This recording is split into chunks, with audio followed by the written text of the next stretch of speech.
Yo! Video games.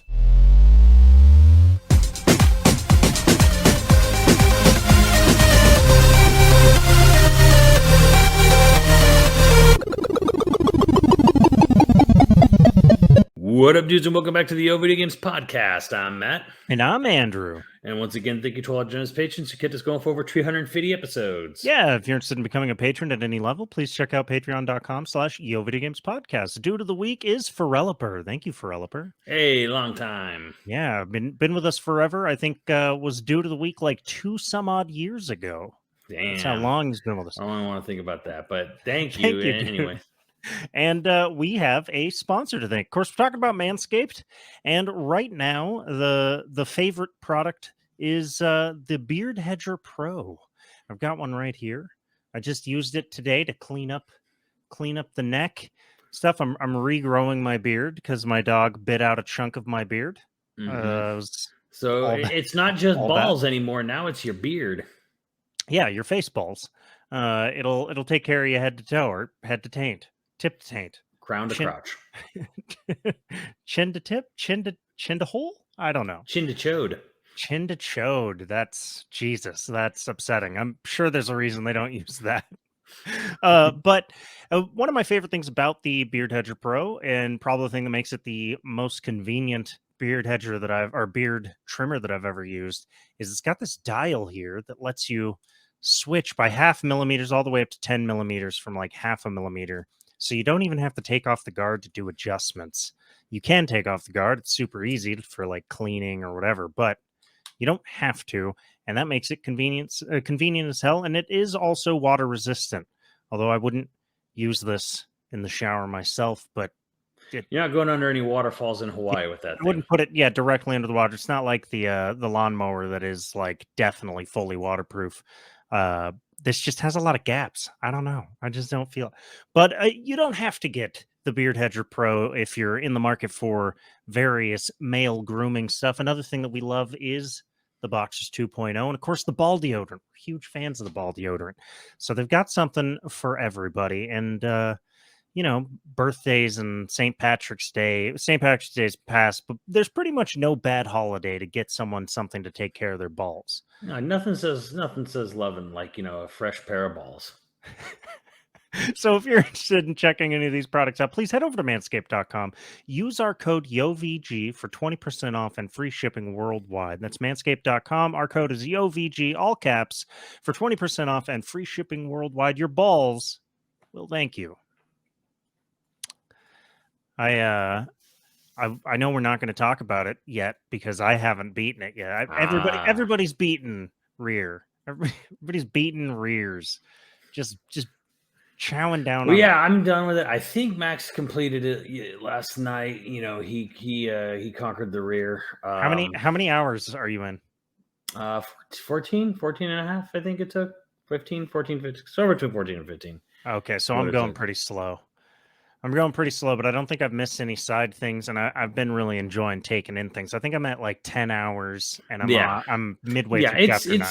I have a review maybe hopefully tomorrow on it or whatever, but like I really liked it. I think it's the best Resident Evil game since Resident Evil 4. Nice. I have a couple of complaints, but they're so it's not as good as the original, I would say, though. It's not as fluid. I know it wants to be. And I've seen some pretty impressive clips where people are doing some really fluid action. But maybe it's just because the controls are a little bit more. You really got to turn down the sort of because there's a thing in game where like it slows down the reticle when you're over an enemy. You got to like turn that down so it doesn't do that. Oh, okay, yeah. Well, it helps a lot because like the game turns into glue sometimes when you start aiming at a body, Yeah, and like you can get really stuck on people. Mm-hmm. So like, and you can only evade when it gives you the option to evade, and that was a weird mistake I was making where I was trying to hit B to dodge around people, and I was just getting fucking clowned. But I do overall. I really dig it. I really dig. I know you hate stealth mechanics, but I sort of like being able to sneak up on an enemy and just gank them real quick. Mm-hmm. I think it's a really dumb design decision. I can't believe I forgot this in the review, that you get punished for durability for stealth kills. I think that's weird, so yeah. counterintuitive. But I updated the durability on my knife immediately. It was the first thing I updated. Oh and yeah, I me have had too, 100%. no problems.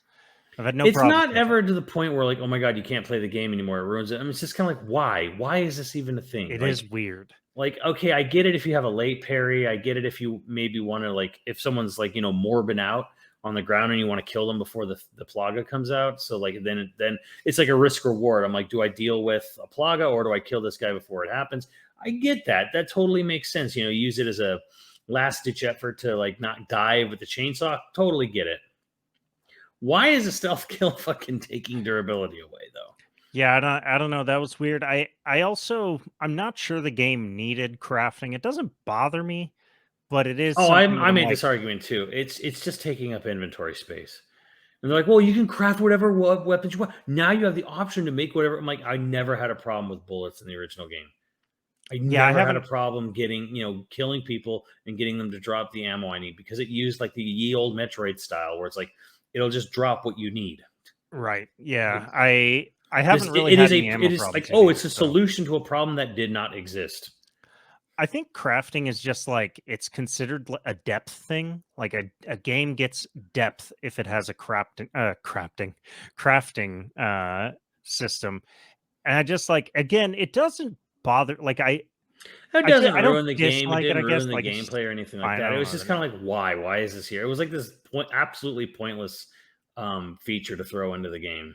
Yeah, I think maybe it's just because they're running on the new RE engine and crafting is just integral to that There, engine. Maybe I guess I I don't guess so. know. But overall, I think the game's great. Ada's voice acting is kind of weird. Oh, she sucks. Yeah, Like, I didn't know it's if that the was on actress who purpose. portrayed her in the last live action movie.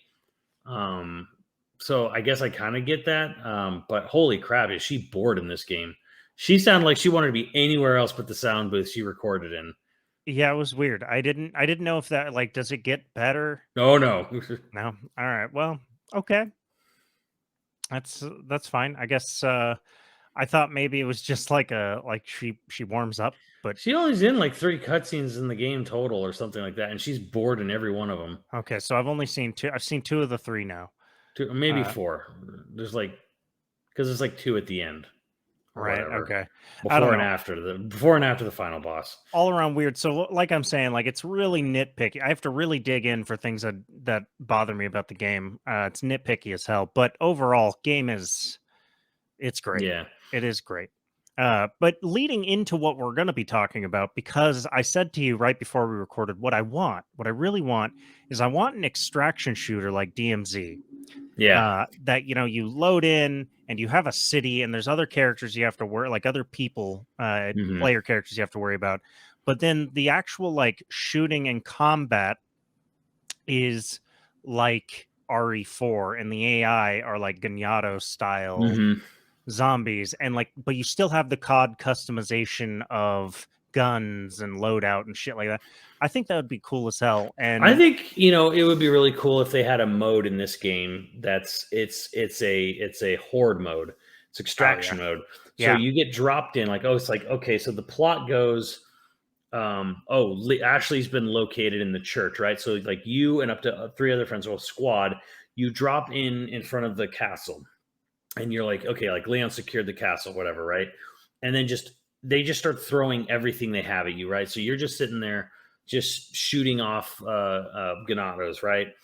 oh like And holding off the castle while Leon. you're holding off a point with Ashley in it, right? And then whenever you like want to extract, you throw up a flare, and you basically see how long you can go, to rack up as many points or whatever That'd be cool. you either die and lose everything, right? Or you throw up a flare and then like in 1 minute a helicopter comes in and extracts everybody and you get out. And then like as you're playing it, like they start throwing El Gigantes at you and they start Yeah, throwing that'd be cool. Garradors and stuff. And yeah, it's just sort of like this hold off moment. Like you can maybe find and pick up like upgrades, whatever, make it really arcadey. Just do this thing where it's just like a rush of fucking enemies That would coming probably at you. work better than what I wanted, just because I mean in terms of like the game that already exists, you wouldn't have to really build anything new. You could use similar old assets and stuff. Yeah. Um, But yeah, I would love to be able to wander around a city full of Ganado and other assholes. You know, that's what I want. That's what I wanted Operation Raccoon City to be, is like be mercenaries dropped in. I wanted Operation Raccoon City to be a fucking Good. extraction shooter. Yeah, well, yeah, that too. But like an extraction shooter where you and two friends are a merc team that has like an objective within the city, and you're fighting other merc teams and fighting whoever the fuck Most and the RE Ganado. fans just want Outbreak back. They just want to take what they've been doing with remakes and just make Outbreak. Especially considering we have the technology to do what Outbreak wanted to be. You can But it make, couldn't be at the time. Yeah. like, oh my god, that'd be amazing. But now it seems like things go circular, right? In the early 2000s, or the late 2000s, I guess, rather, there was like the Far Cry Instincts Predator. You could make your own maps and stuff like that. Or map making was a big deal back when like Time Splitters 2 and 3 were coming out and stuff like that. yeah, So, and like CS:GO had a map maker too, didn't it? Like you could make levels yeah. for CS:GO and shit. And then there was like a 10-year period there where like you didn't see that much anymore, and now it's coming back again. With I love Unreal shit like Editor. that. Yeah, Unreal Editor. And they've done some incredible stuff, kind of like because they had a showcase thing where like, hey, here's something people made, and like they made like completely different genre games, like third person, like cinematic shit, and it's just like Jesus Christ, like one of the big ones is someone more or less recreated a Rust map, Yeah, made I like saw a that. domination mode, and then like put it in the game, and it's really cool. Like, so yeah, it is. Time is this weird flat circle where like map making was this thing, and then it went away.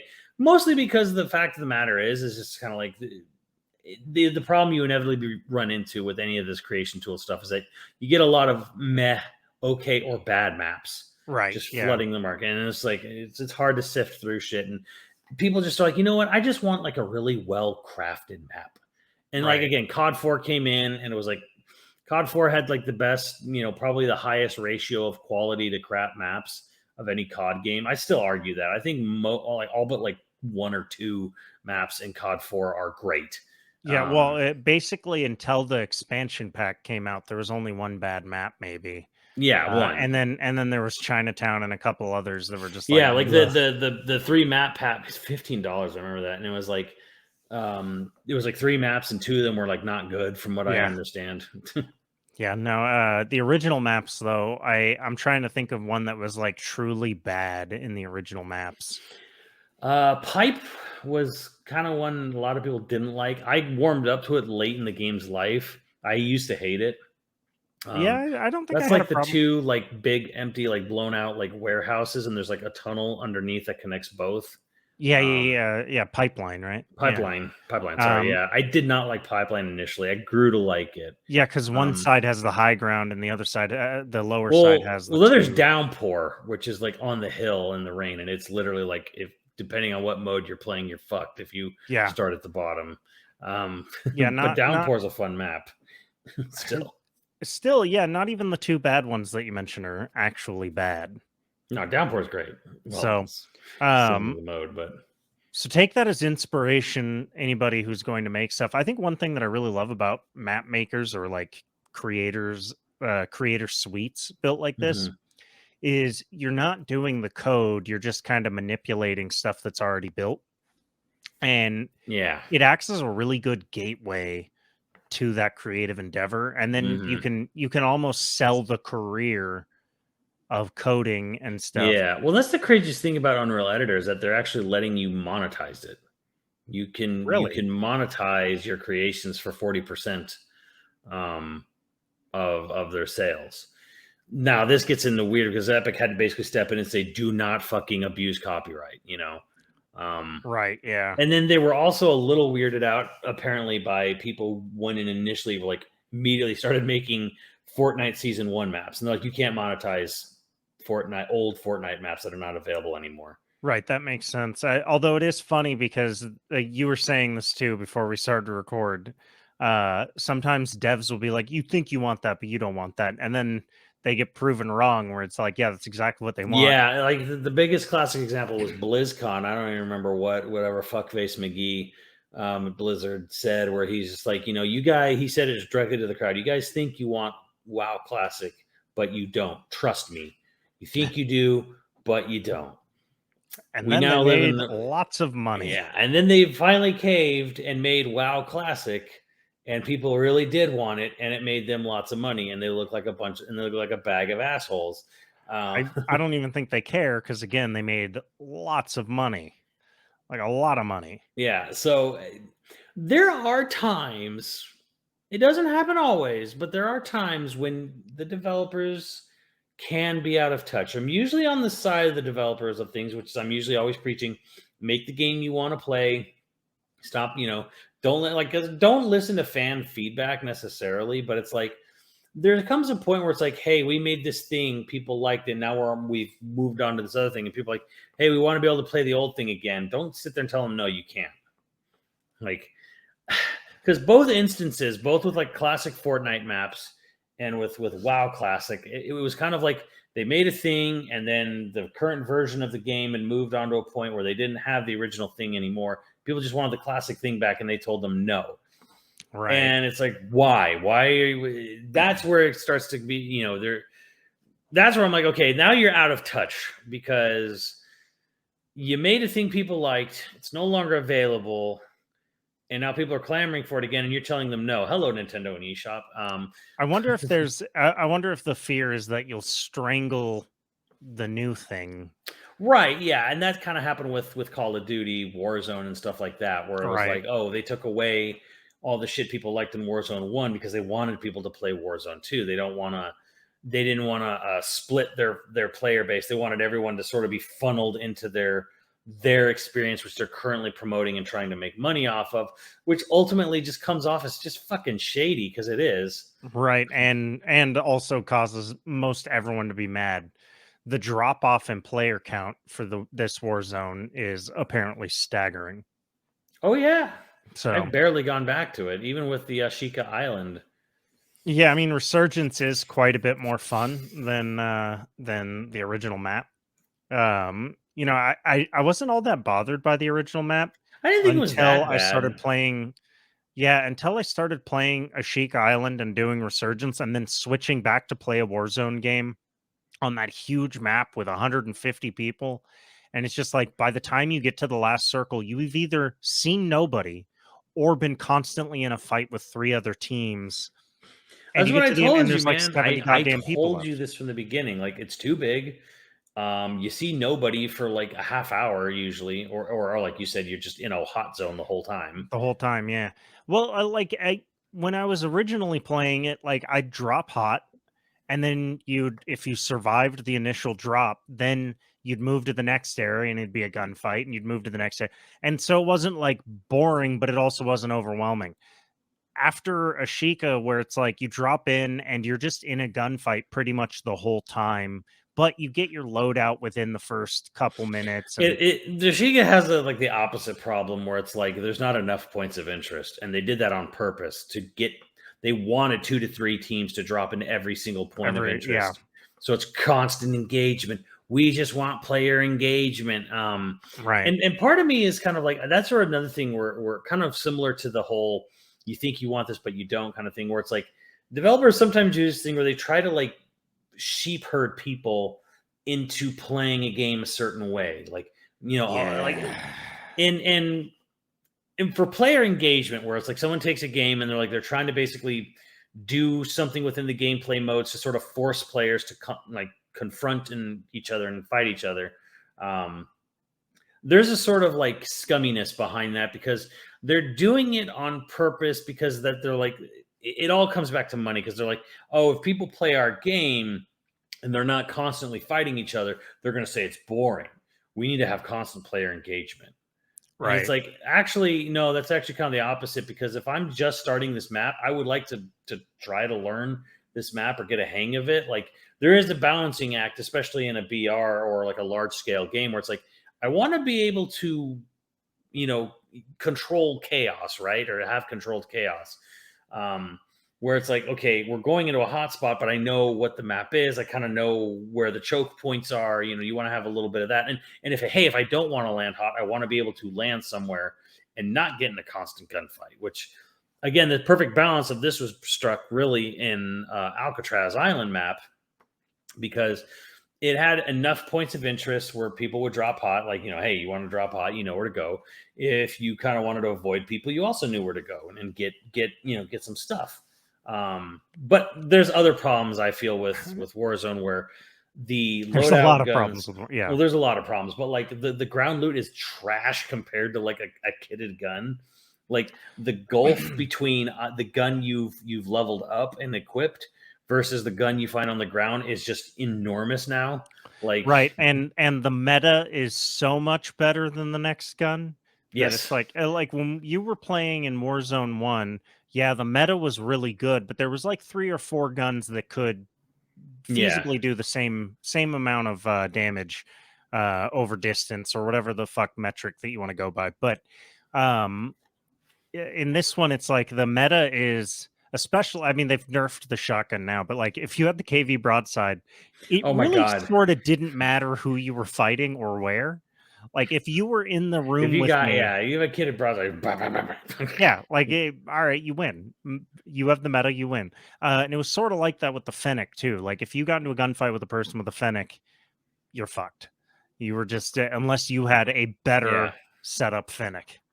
And that was really kind of like it is a frustration, but Warzone's got a ton of frustrations, and I think Warzone would benefit from a creator mode if people could make their own Ashika sized maps.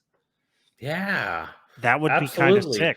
Honestly, I think their problem right now is that they keep wanting to like play this map, this mode. It's like, how about you just take every map, including Blackout, and just put it in a rotation? Right. Yeah. Put the modes in rotation. Have like Fortune's Keep and Ashika Island sort of like, back and forth, or either choose or just have it rotating. Put Alcatraz and Rebirth, they're kind of the same, but like just put them in there. Just have it in there. I don't It's so weird to me too that like even like a lot of times they'll do a mode and it's kind of whatever, like that was kind of like Yeah. silly or annoying, and they take it. And then sometimes they make a really fun mode, and people think I'm weird. The Godzilla vs Kong mode was a blast. I But it was really gone enjoyed it. after a I couple of feel weeks. like there Yeah. was something there. A couple more tweaks and a couple more additions could have made that its own fucking BR game. But of course, the mode goes away because the whatever the license time expire, whatever, and it's gone. And it's like, well, there goes that fun mode. Yeah, no, I think now what we really need, the next big BR is going to be a Titanfall BR. Yeah, well, I mean, like, God, like Godzilla vs Kong mode was really awesome because it was like, okay, put kaiju's in the middle of a BR battle, and then you have like these sonar things you could basically activate to cause the kaiju's to attack in a certain direction, or like laser breath or throw a big Right. rock in that way. And it's like that actually becomes kind of fun. Like, I mean, it became chaos at the end because anyone who had earned any of those would just get to the last circle and just like fucking laser breath the whole final circle over and over. And But Apex Legends has the opportunity right now to take that same idea, but with big old fucking mechs. They could just swoop in and steal it. I don't know if they updated Apex to have mechs in there yet. I don't know, man. Because after I found out about a Titanfall Legends getting canceled, it's just like, man, it's not been a good start to the year for most Western publishers. Like Right. EA kind of can kind of sort of say, oh, it's been good for them. I'm like, kind of, because Dead Space Remake is very good. Mhm. Because Dead Space Remake is just remaking a single player game and not adding microtransactions and battle passes and needless, pointless multiplayer modes. And it just is what it is, a good fucking video game, right? So like they can kind of screw by, but it's like their Jedi Survivor had to get pushed back. I think, does anyone remember that's still coming out? I think it's about to. Oh, no, Titanfall, that got pushed back till like fall, right? did it? I thought it got pushed back till just till the end of next month. See, that's the problem. There's there's no communication. Right. And then Titanfall Legends got canceled. Just, oh man, like it's not a good, and Ubisoft's not having a very good time. Yeah, what was the Ubisoft game early this year? Well, they were supposed to like have Skull and Bones is one of them. Yeah, but that's never actually coming out. Right. Avatar is supposed to come out sometime. soon-ish, I guess. I don't really know. Apparently, like Assassin's Creed Mirage and something else might be getting delayed as well. I don't know. Who knows? Um, So they haven't had a game yet this year. no, that kind yeah, they haven't had a game. What was it like? Far Cry 6 Ultimate Edition was on sale for like $10 this week. It was Damn. 92% off sale. Like they're in trouble. Like Wow. it's they're not having a good time at Ubisoft. Like Ubisoft's not having a good day. There Wow. was like some report that came out recently about like the burnout received from the people who work in the Just Dance department because of that constant fucking churn. Oh, and I didn't even think about this, but Ubisoft is based in France. I wonder if the strikes and stuff are affecting them Yeah, really yeah, terribly. possibly. Because there's no, Um, is there a developers union in France? I doubt it very much.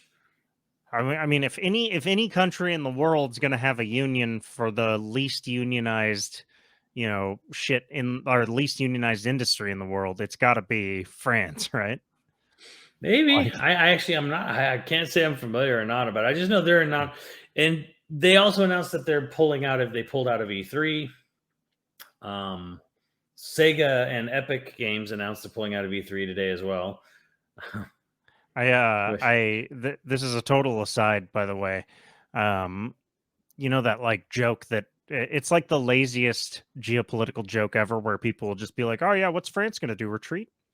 There was like a TikTok that I saw where it's like Americans at a protest, and it's just the police beating the absolute shit out of us and us running away and like tear gas yeah, and all shit. And then it's the French at the protest, and it's just them charging and like steamrolling a whole crowd of cops and just like kicking the shit out of them. And I was like, damn, that hurts my national pride a little bit. Maybe we French need to Revolution, baby. they're over there just like lighting dumpsters on fire shit in the middle of Paris for two goddamn years. Here it'd be like everybody be like, oh, that sucks, but we'd suck it up and like just eat that shit. They're all like, nah, not having it. Nah. Yep, Gotta love them. good on them. But yeah, like No that one's that going kind to of, E3 though. yeah, Yeah, that reminds me. E3 watch. It's not looking good for E3. Like I got accepted.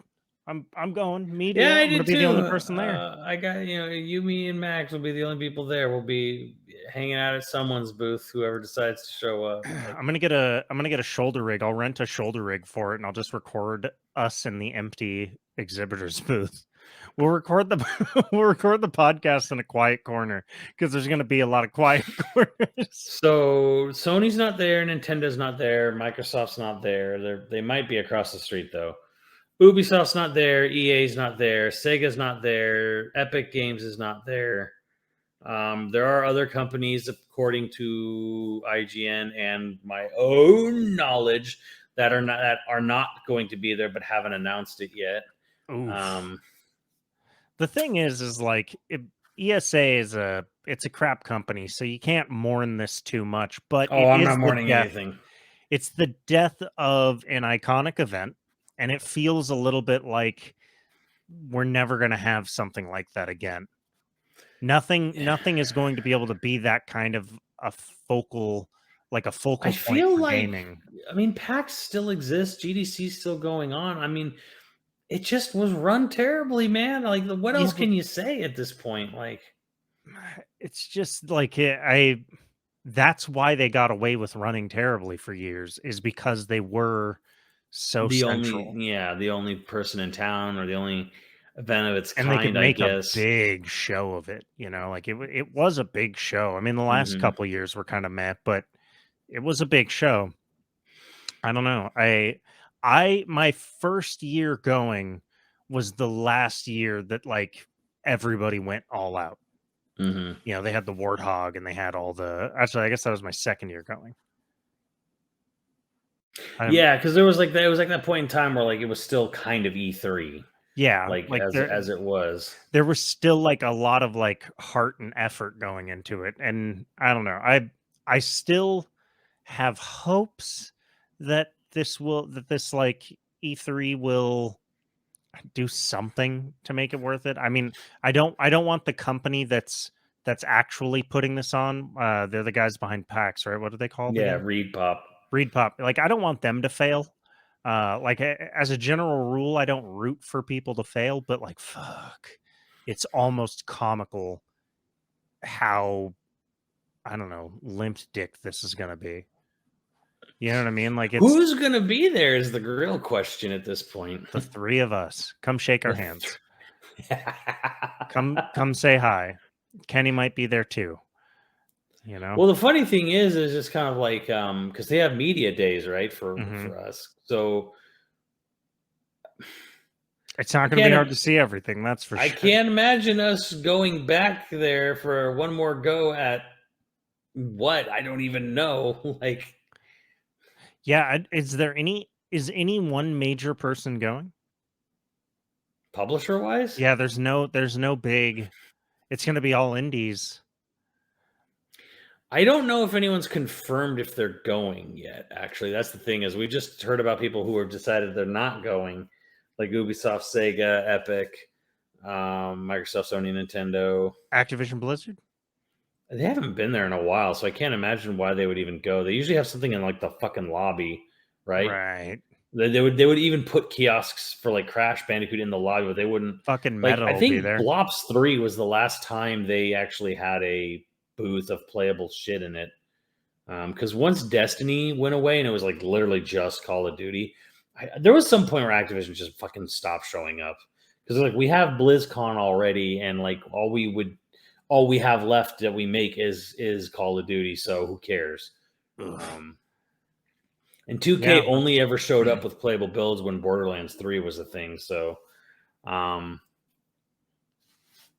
yeah, I don't know. It's gonna be a really depressing year. Although fun fact, that whole area got revitalized, so there's gonna be a lot to do outside of E3 down there. A lot of restaurants and walking around for when you're inevitably tired. My favorite stupid meme of this has been when someone took a photo of the LA Convention Center, put a giant Spirit Halloween banner across it. Ouch. Oh man. So, but getting back to the topic at hand, this Unreal editor or Unreal creator, is it enough? So Fortnite's still going strong. Oh yeah. It's not having any drop off or anything. But is it enough? It almost benefits from all these other BRs like going live service games going down the shitter. Yeah, that's well, I was just wondering, like, why did they release Unreal Editor now? You'd think that'd be a thing to boost their current game, but like Fortnite's not. Honestly, I think it was, if anything, it was just cause. I think it was more just to get more people working on Unreal 5. If anything, I think it's like securing their future in a way where like they're sort of creating the next every game developer ever. Like no one's going to want to work on anything but Unreal. How can game devs, or not game devs, but like game executives understand that accessibility is the key to desirability and to profitability? They can understand that with a thing like this. They can't understand that with a thing like games. They want to make it harder and harder to get games, Nintendo, and then complain about piracy. And it's just like, you just make shit accessible. The biggest blow to piracy there ever was is the Steam store. Yeah. Like Steam sales, really. Steam sales, yeah, really. That's true. I wonder what is that about? Like, why? You know what it's going to be is like one person's going to build a very fun thing, just the same way that someone took Arma 3 and turned it into the first BR or whatever. Someone's going to build something really fun on it, and that's going to be the day they shut it down. Unreal Editor? Yeah, that'll be the day they shut it down. They're basically opening themselves up to basically someone making the next Dota, which makes the next League of Legends. Right. So they're opening themselves up to someone creating the next genre like MOBAs. And maybe that's what they want. They don't know what it's because the thing is like they own it. Like, you create it on there and then you get a cut of it and they get a cut of it. And it's kind of like it's almost like embracing the modding community and sort of monetizing it and giving kickback to it, so you don't have a situation like Dota 2 where Valve makes a game that's more or less like based entirely off of a Blizzard mod, and you just skirts around it legally. But like, well, we didn't use any of your assets. We just took the mod that everyone loved on Warcraft 3 and we made our own fucking thing off of it. So right. yeah, like go suck a dick. Like, I would love to see what is the legalese of go suck a dick. someone could probably answer that, but I'm waiting. But yeah, Dota 2 is kind of like funny in that respect, where it's just kind of like it's just Valve basically just being like, well, we're gonna make a game off this mod, and we're even gonna call it Dota 2. And I'm like, wait, that's in a Warcraft 3 mod. Yeah, well, we're calling it Dota 2. We're not gonna use anything, so fuck off. So what is like? I want modding to be generally more acceptable / more mainstream, but I don't think there's not a lot of companies that are okay with you modding. Yeah. I mean, Capcom, for instance, fucking hates mods, right? Aren't they one of the ones that like? No, they're the most okay with mods, as long as it's not like selling it, obviously. Oh, right, yeah, as long as you're not making money. Yeah, but they're thought, one of the most. Nintendo's the most unokay with mods, if anything. I thought basically all Japanese developers were not down with mods at all. Yeah, well, and it took a lot of talking and convincing to make sure to get Capcom to the point where they're at to be okay with it. Yeah. Well, that's probably what was that community guy that constantly fought Seth? I forget his last name. God, that guy probably got ulcers. Works at Epic. Yeah. Hey, wow. So he went from getting ulcers from those arguments to ulcers to new arguments. Well, I'm just saying, like, hey, he was all for community accessibility and community stuff. accessibility and community creation, and now he works at Epic. That's actually kind of funny, yeah. What's Epic doing now? That's cool. cool. If anything, he's a visionary. He sees the writing on the wall where it's like, this way, why not be part of wherever the next big thing comes from? We're not going to try to make the next big thing. We're just going to give you the tools so that like we're part of it. Well, that wasn't that something he said? There was a conversation when he was still with Capcom, actually, I think at an E3, where he was talking about like the hardest thing to convince gaming executives of is like opening up the sauce, like opening up the kitchen, like letting fans access and build community without like the company controlling that community. So I guess it makes sense that Epic would then be doing this when he's there. I don't know that he, there's no evidence saying that he's behind this. But I guess, yeah, it does sort of make sense that he'd be at Epic and they would release a tool where the community gets to like build the community, build the next thing. It's probably going to pay off, probably. Because here's the thing. The only thing that makes it hard to pay off, because there's one of two ways to go. This could lead to the next MOBA, like not the next MOBA game, but like the next like genre explosion that MOBAs became, right? Mm-hmm. It could lead to the next League of Legends, or it could lead to the next Roblox. The 40% cut is very good. So that's starting off on the right foot, so that it's not turning into Roblox. Right. I mean, that's a whole scum lord rabbit hole if you want to go down there. But the problem again, and here's the problem: the same problem that also happens with Roblox and shit is that discovery, right? How does someone who creates something that's really good get discovered and then actually make some money, like get people to purchase it, right? That's going to be the hardest thing to do. Yeah. And that's always the hardest thing to do is getting out there. It's really, really hard to get discovered, even if you have something that is great. And I don't know if they have any good answers right now in Fortnite. I know they probably have some sort of marketplace highlight thing or whatever. Obviously the big Call of Duty domination mode is like the big thing right now. That everyone kind of got jumped onto it. But yeah, That's the hardest part about anything when you introduce any sort of Unreal Editor, gameplay creator, game creator kit, whatever, is getting discovered. Yeah. And good luck to anyone who tries to do it. I wish you well, man. Like if you figure out the secret, great. But that's the hardest thing to do. The worst thing, though, again, I feel can come from the fact when a developer starts to like, oh, don't make Fortnite 1 season 1. That's not okay. Can't monetize that. And I was like, fucking why? Like, if anything, you should take that as a hint that people are sick of your fucking, rotating wacky maps. land map you've got. I don't really like the map, and I mean I like parts of the map in Fortnite right now, but like I fucking just loathe parts where like all of a sudden it turns into a fucking tundra. So how often do they change the map in Fortnite? 6 to 9 months, 6 months to a year, I think. I think they do radical changes. They do minor changes. I don't know because I haven't been playing Fortnite that long, but I think it's around every 6 months or so, 6 to 12 months maybe. Damn. And they've been doing just sort of like a combination thing for a while, where it's just sort of like bits, like a bunch of bits and different pieces of all the old like maps smushed together to make one new map. And I'm like, I'm sick of this shit. Like, I would love to have a consistent, good map. And I can understand why people immediately went back and just made the old map for the game.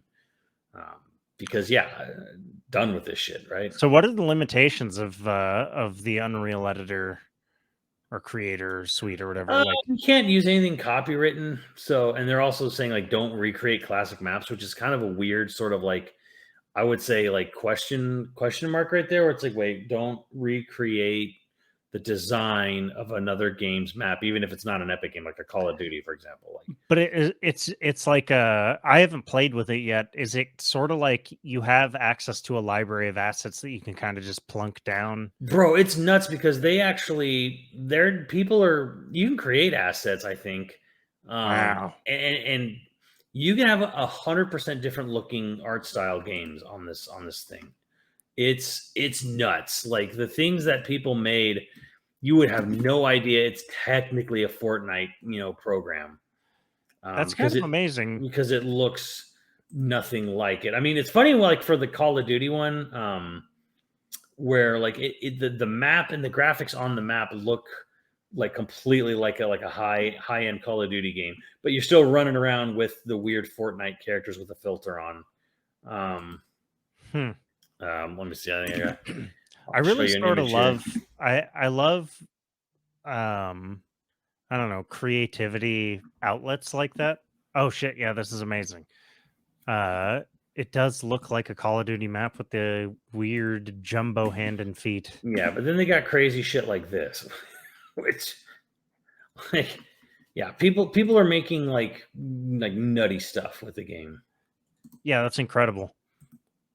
I'm gonna download it and mess around with it. I don't have a whole lot of time to get into it, but I think I would. What the fuck is that? A mech?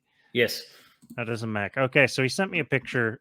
For those of you listening, he sent me a picture. This is from the GDC stuff. Yeah, that's incredible. Gonna have to mess around with it.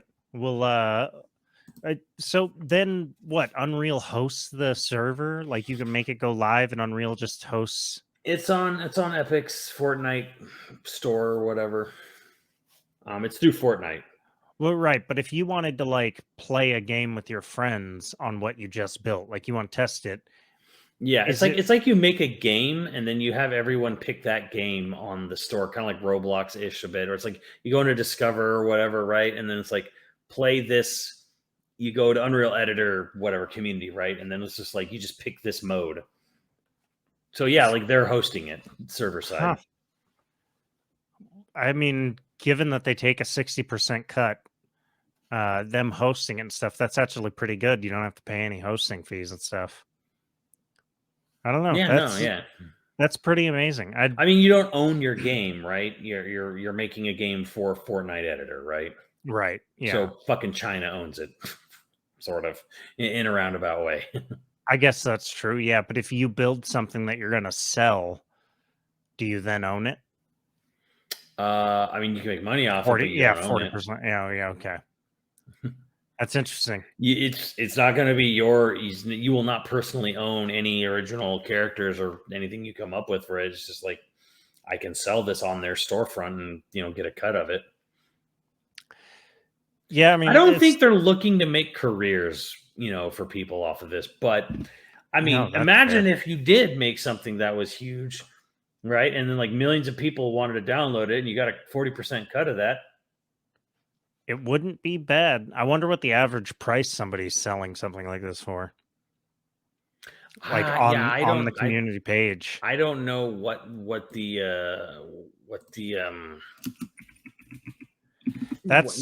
that's crazy. I sort of love that. It makes me feel old, because like if we were still in high school, like I would totally dive into this. One, I wasn't doing homework anyway. So I'd spend my afternoons doing this shit. Super cool. I am not, if for whatever reason you were in high school or college, I am not advocating for you to not do homework. You should do homework. I did all my homework in college. I just thought high school homework was bullshit. I do sort of like, I want to see, this is the downside. You got to get the Epic storefront or whatever bullshit to then get into Fortnite to then be able to use the editor, right? Well, I mean, you can download the editor totally separate and just mess with it on there. Or? From what I understand, it's a free download. It's a plugin. It's a part of Fortnite. I think you're gonna probably. I mean, you will have to use the Epic Game Store, but it's like it's a thing you download for Fortnite. It's gross. Epic Game Store sucks. I've never. Nobody likes it, apparently. Yeah, and they're never going to change it. They're never actually going to make it not suck. Just everyone should sell everything through Steam because it is the cleanest and easiest. I do sort of wonder if a game is spawned, like someone does like an incredible game mode, and like build something, and like that next thing is spawned. What does that look like? What is a world where it's exactly like Dota 2? Well, yeah, but like in a Dota 2, yes, it's a mod, but like it wasn't an amateur that built it. It was a full dev team. This is like, yeah, Epic would own it, but like an amateur builds the next big thing. And like Minecraft? Well, yeah, I guess that's true. Yeah. Minecraft is exactly what I'm talking about. Like, but then Epic owns the next Minecraft.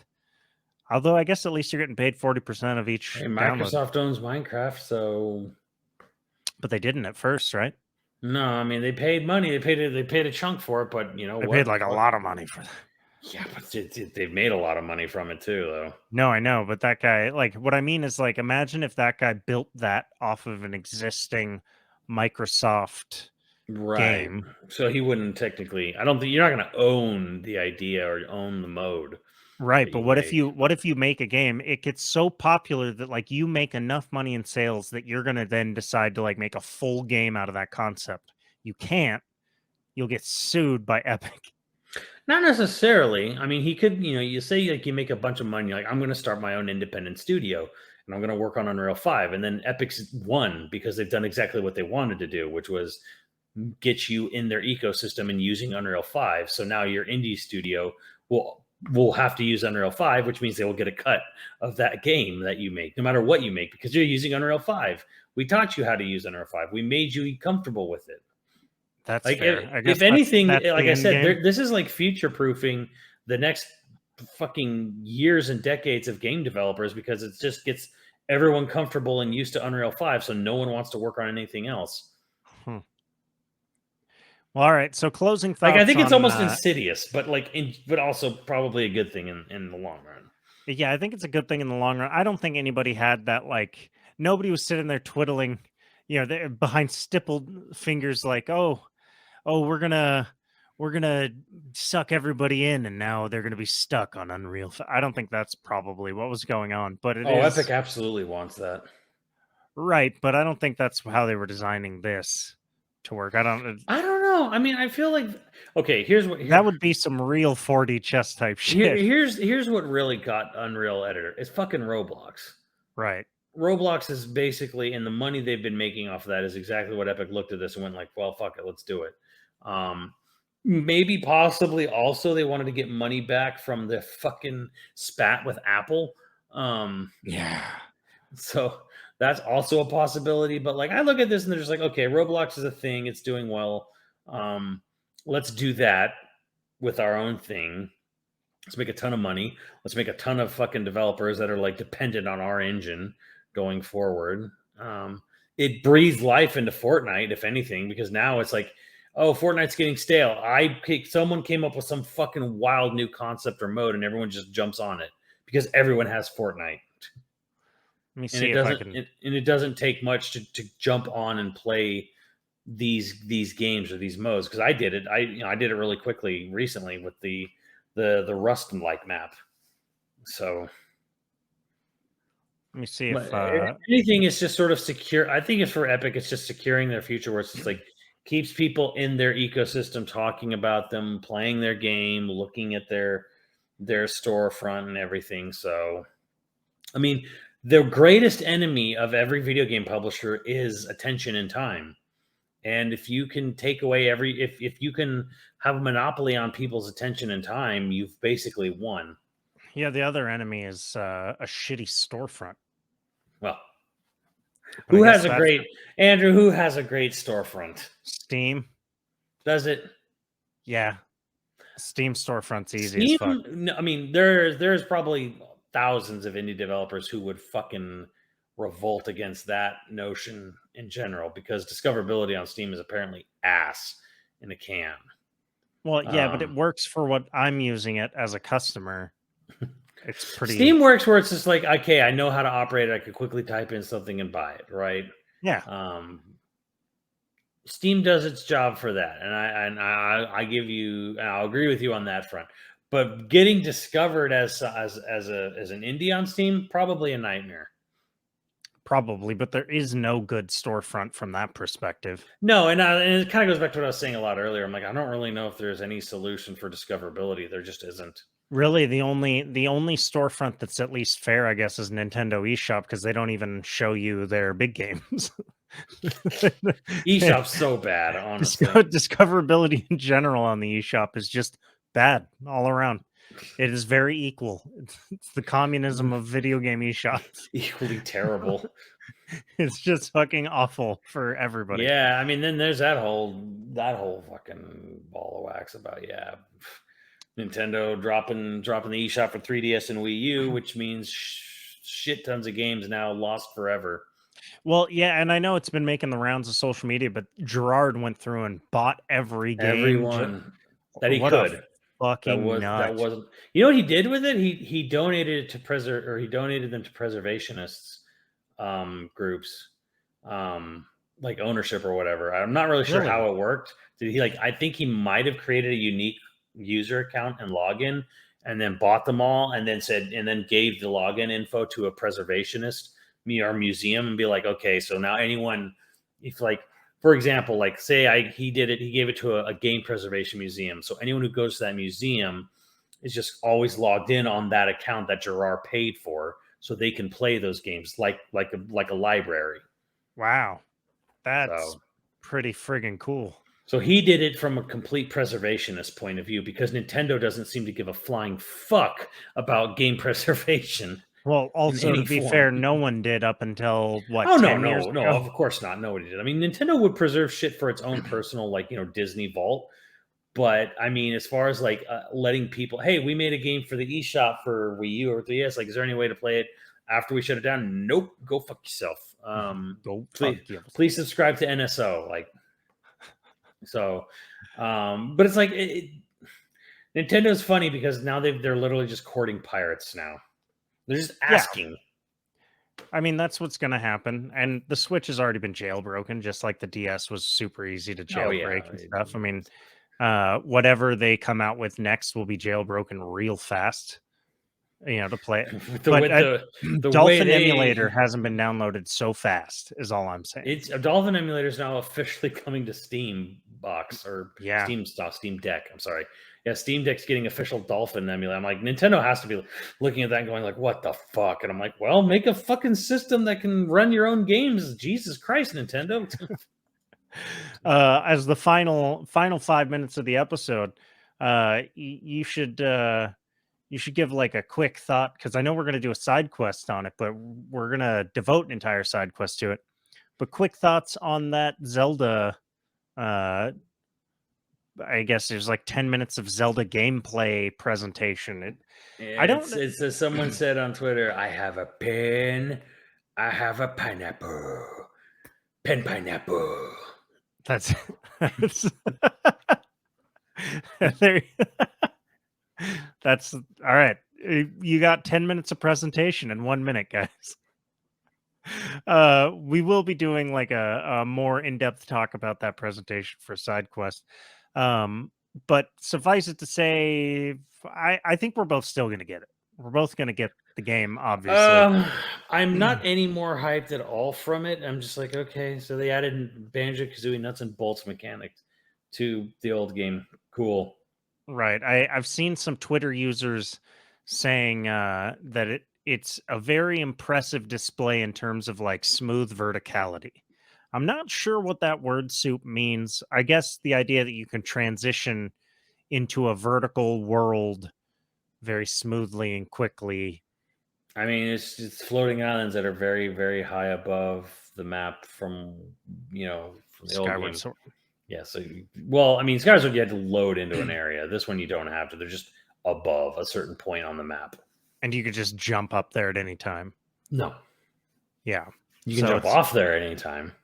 Right, but it's still, there's no loading, but there's still separation. There's still like bottlenecking so that you can't just like overwhelm the system by jumping back and forth whenever you want. They're not gonna have that. They showed a thing where it's like a rock falls down, go to the rock, you press rewind, you climb on top of the rock, and then you do the rewind mechanic, and the rock just goes